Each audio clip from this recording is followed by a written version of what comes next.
Mayong buntag sa inyong tanan. Atong pagkaluto karon is Biko. Nag-ingon si Carmela sa comments, ingon siya, Biko ang sunod. So karon, magsulay ko og luto Biko. Atong ingredients giandam is brown sugar, coconut cream, langka, ug asin. Dayon, nagsugod na ko og luto sa pilit na bugas. 2 ka cup sa pilit na bugas ug 2 ka cup sa tubig akong butang. Dayon, luto siya sa medium heat. Sige, atong pagluto karon ang matik sa Biko. Magsugod na ko ang kalayo sa medium heat. Magbutang na ko ang tuno sa lubi. 2 ka cup ni.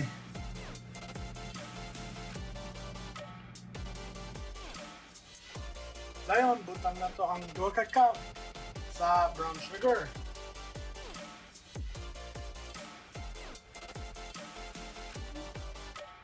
Dapat mag-joker bitaw ko. Kinsay ngon dili pwede ka mag-joke-joke. Magsagol ni, magluto ni, para magbutang na to siya sa Biko. Magsagol na ko ni hangtod mawala ang brown sugar, malanay siya. Uban sa coconut cream.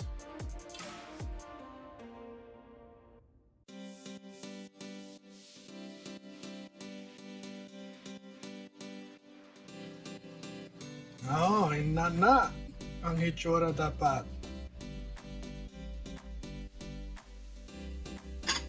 Tanawa, brown sugar. Wala pa siya nalanay. Magtabang na ko siya. Maglanay na ka ha? Para matamis ni. Maglamay ni ha? Pagbukol na ni, atong buhaton, magbutang na to ang gamay nga asin o langka. Magsagol tayon siya. Magkaluto. Sige, nagbukol ni. Mabalik na ko ang taklob. Dayon maghinay ako ang kalayo. Hangtod, maluto na siya. Butang na ko ang asin. Magsagol na pod. Dayon, magbutang na to ang langka.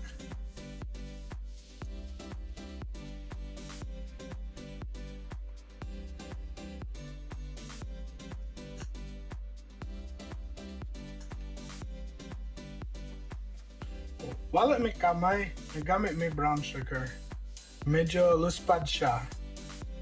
Maghula na to, mag-thicken ang latik. Buhato na to para ma-thicken. Kinahanglan mag-stir, magkuraw kanunay. Sama sa ingon ni Dory sa Finding Nemo, keep on swimming. Dapat keep on stirring, stirring, stir. What do? You stir, stir, stir. Hangtod, mathicken na siya. Pagkahuman, o gisa ka sa mana nag-stir, or ready na siya, thick na siya, para makaluto. Joker man na bitaw.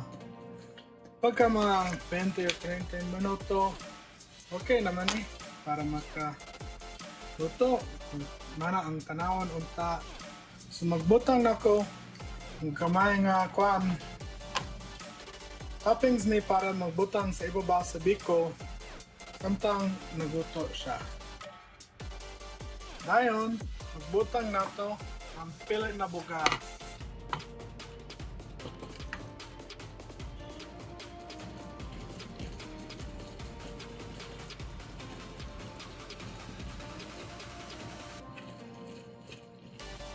Perfect. Okay na. Ayon. Isagol nimo ang pilit na bugas. Hangtod. Wala na'y puti sa pilit na bugas. Nagsagol-sagol ako. Nangita na ko. Asa nga puti. Puti ni, pero pilit man akong pagkasagol bitaw. Ang pilit na bugas akong pagsagol. Para na flavor sa tanan Biko. Asa na puti? Wala na puti. Wala na. Sige, okay na. Pwede butangan ani. Dinhi sa sulod, giandam nako ang dahon na saging. Maghatag siya og kwan flavor sa Biko para authentic siya. Mana ang hitsura sa Biko bago magbutang sa ibabaw ang toppings akong gikuha ganina. Dayon, pagkahuman og butang sa topping, i-bake siya sa oven para napulo ka minuto at 350 degrees. Medyo luspad ni kanahulog. Pero sa pagkatilaw nako sa toppings, lami kaayo ni. Ayaw kabalaka sa hitsura na Biko. Ayon, magbutang na sa oven. Salamat kaayo sa imong pagtanaw sa akong unang video. Karon, nahuman ako ang pagkaluto sa Biko. Unta, nagsulay mo pagkaluto ani nga recipe.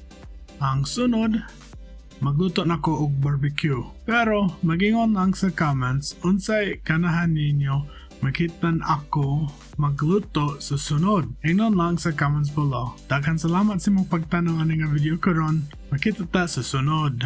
Amping!